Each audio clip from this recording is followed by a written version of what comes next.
The Bird's Christmas Carol by Kate Douglas Wiggin. Chapter 2. Drooping Wings. It was December, 10 years later. Carol had seen 9 Christmas trees lighted on her birthdays, one after another. 9 times she had assisted in the holiday festivities of the household, though in her babyhood her share of the gaieties was somewhat limited.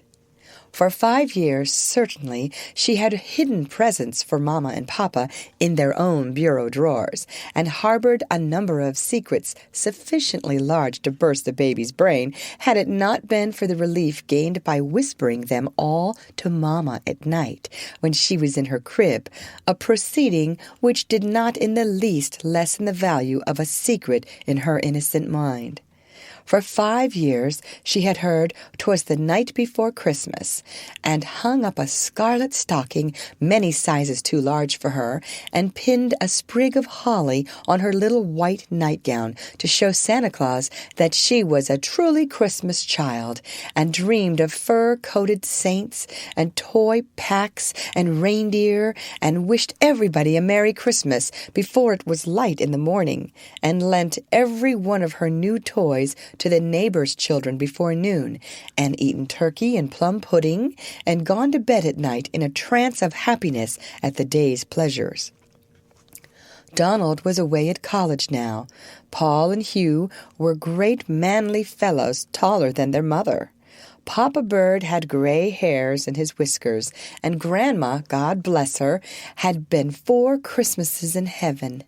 But Christmas in the bird's nest was scarcely as merry now as it used to be in the bygone years, for the little child that once brought such an added blessing to the day lay month after month, a patient, helpless invalid, in the room where she was born. She had never been very strong in body, and it was with a pang of terror her mother and father noticed, soon after she was 5 years old, that she began to limp, ever so slightly, to complain too often of weariness, and to nestle close to her mother, saying she would rather not go out to play, please. The illness was slight at first, and hope was always stirring in Mrs. Bird's heart. Carol would feel stronger in the summer-time, or she would be better when she had spent a year in the country, or she would outgrow it, or they would try a new physician. But by and by it came to be all too sure that no physician save one could make Carol strong again, and that no summer-time nor country air, unless it were the everlasting summer-time in a heavenly country, could bring back the little girl to health. The cheeks and lips that were once as red as holly berries faded to faint pink.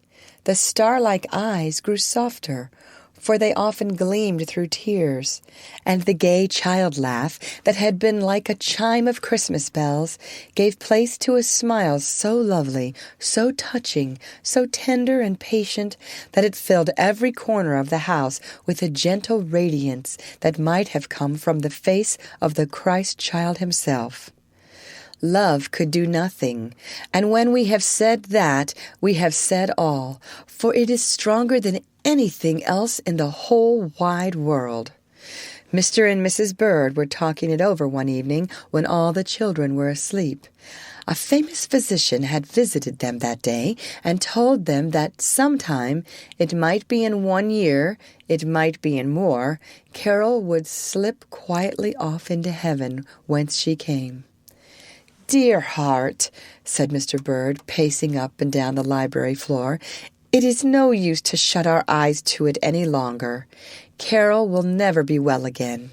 It almost seems as if I could not bear it when I think of that loveliest child doomed to lie there day after day, and what is still more, to suffer pain that we are helpless to keep away from her.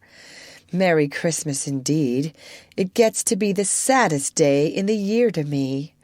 And poor Mr. Bird sank into a chair by the table and buried his face in his hands to keep his wife from seeing the tears that would come in spite of all his efforts. "But, Donald, dear," said sweet Mrs. Bird with trembling voice, "Christmas Day may not be so merry with us as it used, but it is very happy, and that is better, and very blessed, and that is better yet.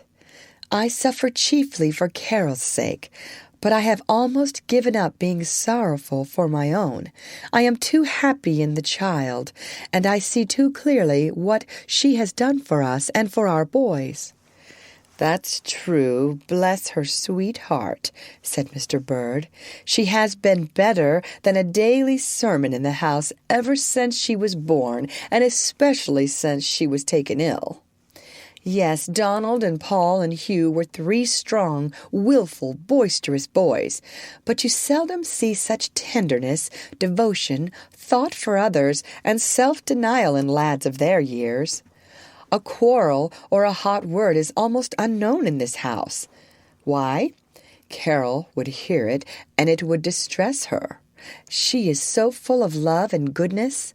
The boys study with all their might and main. Why? Partly, at least, because they like to teach Carol and amuse her by telling her what they read. When the seamstress comes, she likes to sew in Miss Carol's room, because there she forgets her own troubles, which heaven knows are sore enough. As for me, Donald, I am a better woman every day for Carol's sake. I have to be her eyes, ears, feet, hands, her strength, her hope, and she, my own little child, is my example. "I was wrong, dear heart," said Mr. Bird more cheerfully. "We will try not to repine, but to rejoice instead that we have an angel of the house like Carol. And as for her future," Mrs. Bird went on, "I think we need not be over-anxious. I feel as if she did not belong altogether to us, and when she has done what God sent her for, He will take her back to Himself, and it may not be very long." Here it was poor Mrs. Bird's turn to break down, and Mr. Bird's turn to comfort her.